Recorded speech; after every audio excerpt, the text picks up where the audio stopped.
Hello and welcome to the Capitol Report on NTD Television. I'm Steve Lance. President Biden today confirming more classified documents found in another location, and the DOJ tapping a special counsel to investigate the matter. NTD's Iris Tao has more from the White House. A second batch of classified materials now confirmed by President Biden. They discovered a small number of documents of classified markings in storage areas and file cabinets in my home and my personal library. In the exact location, a locked garage next to his Corvette. By the way, my Corvette's in a locked garage, okay? So it's not like you're sitting out in the street. But at any rate, was in a locked garage. Yes, as well as my Corvette. While Biden emphasized that it's the locked garage, the House Speaker says the documents were out in the open. Not once, but now we're finding in two different locations classified information just out there in the open. I think Congress has to investigate this. The top House Democrat defending the president. Believe that he's doing everything to take the appropriate steps to determine what happened. And the White House today would not say if it thinks the garage is a safe location. You see, garage is an appropriate place to store classified material. I'm not going to go into what he thinks or how he feels about what is currently happening. The press secretary did say, though, that President Biden has been kept informed by his counsel throughout. But she still wouldn't answer why it took months for the public to be informed. And the Justice Department today tapping former Trump-appointed U.S. Attorney Robert Hur as the special counsel to investigate Biden's documents case. The extraordinary circumstances here require the appointment of a special counsel for this matter.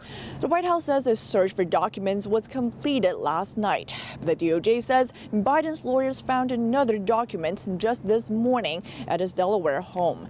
And House Republicans say the appointment of a special counsel today will not stop their own panel from investigating Biden's handling of classified documents. Reporting from the White House, Iris Tao, NTD News. Let's now take a deeper look into these documents and what's actually there. Paul Kaminar is counsel for the National Legal and Policy Center. I sat down with him earlier to better understand the implications of these recently disclosed classified documents that were in the possession of President Biden from when he was vice president and why it matters. Paul Kaminar, thank you so much for joining us. Thank you for having me. Paul, if you could, tell us how the classified documents that were found at the Biden Penn offices here in Washington, D.C. have led us down the road to be talking about the Biden Chinese Communist Party connection.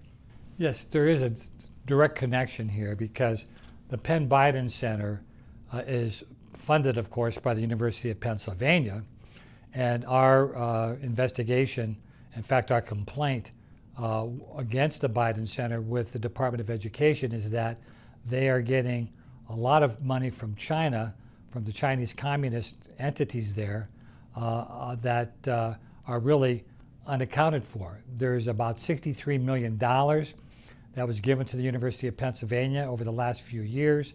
Of that, $22 million is listed as anonymous, and there's one single donation of $14.5 million from one single anonymous source in China that was given in 2018 when the Biden Center opened, and there's more money given after Biden announced in 2019 that he is running for president.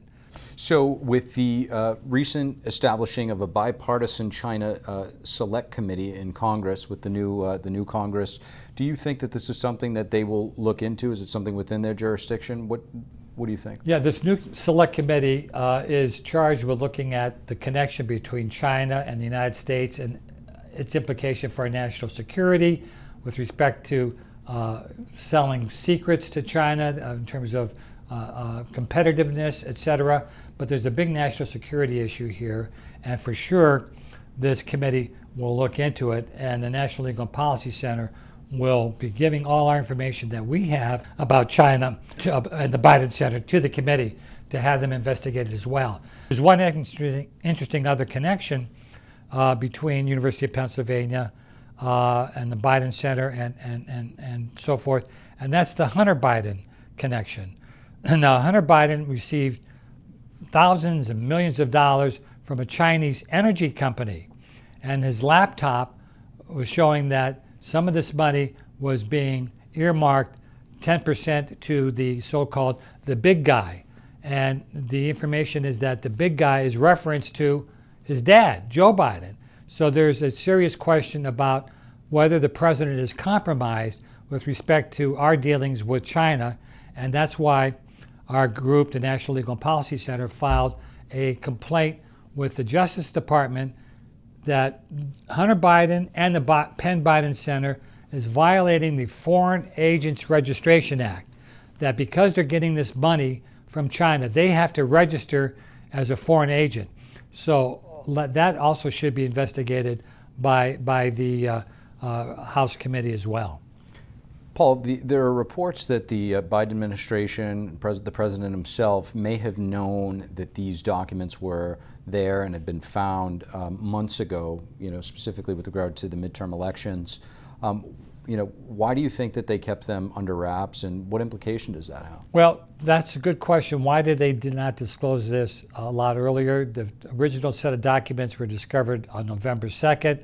6 days before the midterm elections, so I could see why they kept it secret until after the elections, but now it's 2 months later and we're finally learning about this. I think they were trying to keep this under wraps, but then the way they handled it was very amateur hour, and now they looked at some documents just yesterday in Biden's garage, and lo and behold, there's more classified documents there. And now we have the Attorney General just announcing just a few minutes ago an appointment of a special counsel to look after what happened here, and this may implicate criminal charges brought against Biden or his aides who moved these documents. Paul, when it comes to former President Trump, the raid in Mar-a-Lago, it's a very similar situation. However, we're hearing different narratives and pushback that it's fundamentally different. If you could break that down for our viewers, is it different? If so, how? Now, it's not fundamentally different. They both involve mishandling classified information. And sure, there's more documents at Mar-a-Lago, but that's not a legal distinction.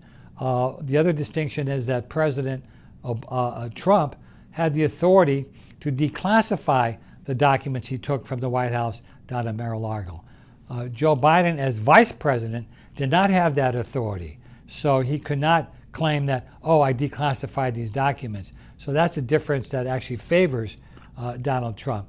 But at the end of the day, it was important that there be a special counsel appointed to look at the Biden documents, because that's what they did with Trump. And the American people needs to see that justice is being equally handled out here in both cases.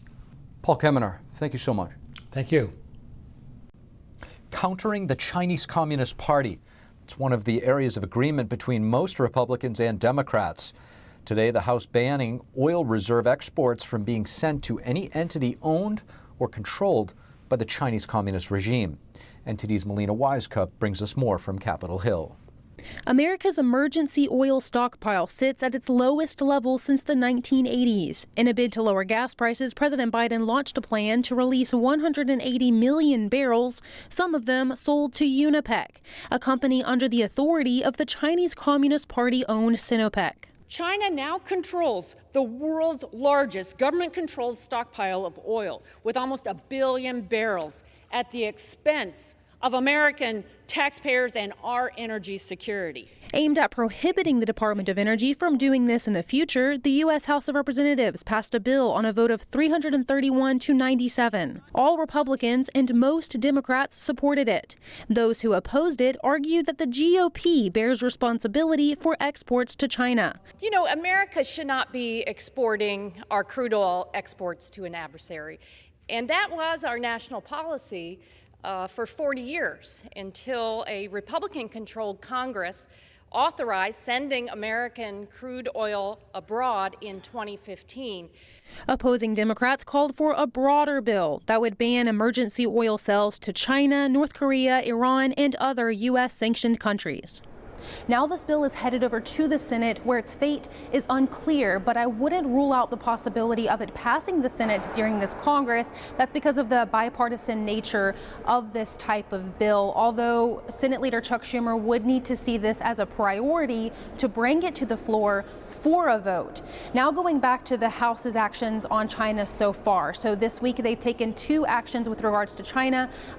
Earlier this week they created that bipartisan select committee on China, where they'll be looking at the United States' strategic response to the Chinese regime. We asked Speaker McCarthy what other actions or priorities they have with regards to how to handle China or its influence here in the U.S. Here's what he told me.